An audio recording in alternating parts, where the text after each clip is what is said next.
Assalamualaikum warahmatullahi wabarakatuh. Selamat sore, salam sejahtera bagi kita sekalian. Saudara, pada kesempatan ini kembali kita membahas mengenai etika publik. Nah, saudara, di video yang pertama saya sudah sampaikan bahwa setidaknya ada 3 fungsi utama dari etika dalam memberikan pelayanan publik. Yang pertama, bahwa pelaksanaan etika publik untuk memenuhi rasa keadilan masyarakat akan hak-hak publik yang dijamin oleh undang-undang sebagaimana diatur di dalam Undang-Undang Nomor 25 Tahun 2009 tentang pelayanan publik, baik berupa barang maupun berupa jasa publik yang berkualitas. Yang kedua adalah etika dalam pelayanan publik akan memberikan awasan bagi penyelenggara pelayanan publik untuk membuat kebijakan-kebijakan, membuat peraturan-peraturan ataupun program-program kegiatan yang bersifat umum bagi seluruh lapisan masyarakat yang tidak bersifat diskriminatif, sehingga kebijakan-kebijakan, peraturan-peraturan yang dibuat dapat menyentuh seluruh rasa keadilan dari masyarakat atau publik. Yang ketiga, bahwa dengan etika publik maka penyelenggara pelayanan publik akan terbebas dari konflik-konflik kepentingan yang mungkin saja terjadi dalam setiap penyelenggaraan pelayanan publik.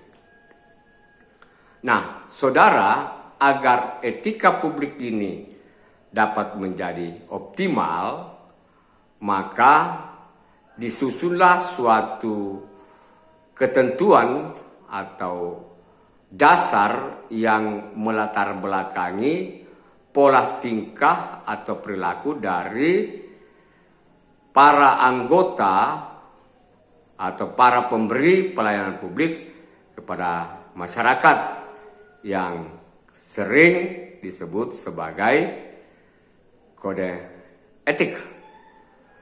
Nah, kode etik ini sesungguhnya merupakan kristalisasi dari nilai-nilai etik tertinggi yang dianut oleh suatu organisasi profesi.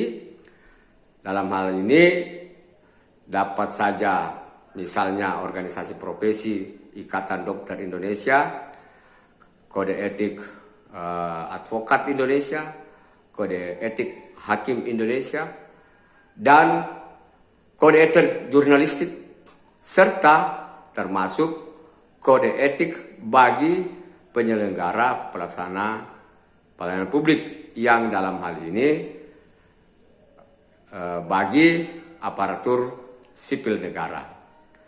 Nah, kode etik bagi aparatur sipil negara sesungguhnya telah termuat di dalam peraturan disiplin pegawai negeri sipil sebagaimana yang disebutkan di dalam peraturan pemerintah nomor 53 tahun 2010 yang telah diubah menjadi peraturan pemerintah nomor 94 tahun 2021. Nah, saudara, kode etik ini menjadi pedoman berperilaku bagi seluruh anggota profesi atau bagi setiap aparatur sipil negara sebagai pelaksana pelayanan publik atau pemberi pelayanan publik atau sebagai pelaksana kebijakan publik yang dikeluarkan oleh pemerintah dan dalam hal menjaga kesatuan dan keutuhan bangsa. Nah, saudara, selain sebagai pedoman di dalam berperilaku, maka kode etik akan menjadi ukuran untuk menilai apakah perbuatan dari aparatur sipil negara atau anggota organisasi profesi telah menyimpang keluar dari norma-norma atau kaidah-kaidah atau asas-asas yang telah disepakati, yang telah ditentukan oleh pengurus organisasi profesi, yang dalam hal ini jika bagi aparatur sipil negara yang telah ditetapkan oleh pemerintah. Nah, selain sebagai dasar untuk menilai apakah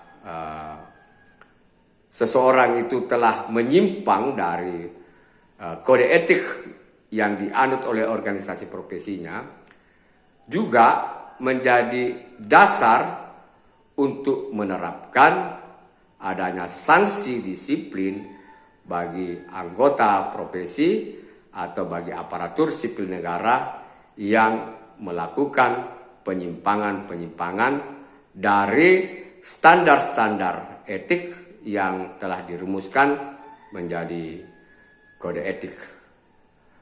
Nah, yang berikut bahwa dengan kode etik ini maka akan menjadikan performa organisasi profesi menjadi lebih baik.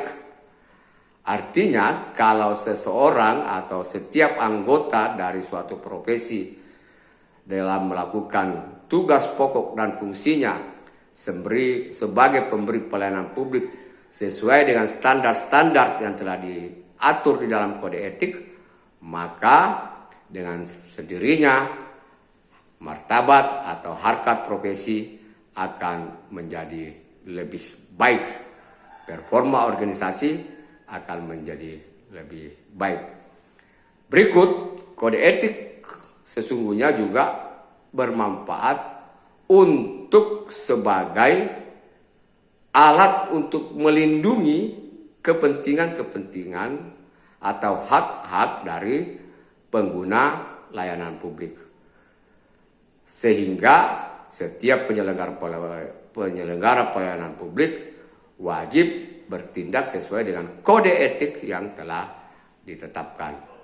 Dan yang terakhir, bahwa kode etik itu sesungguhnya memberi manfaat bagi penyelenggara pelayanan publik untuk mendapatkan kepastian hukum dan perlindungan hukum di dalam menyelenggarakan tupoksinya sepanjang tidak menyimpang dari kode etik profesi yang telah diatur oleh organisasi profesi ataupun yang telah diatur oleh peraturan pemerintah bagi aparatur sipil negara. Salam aki, tapada salama.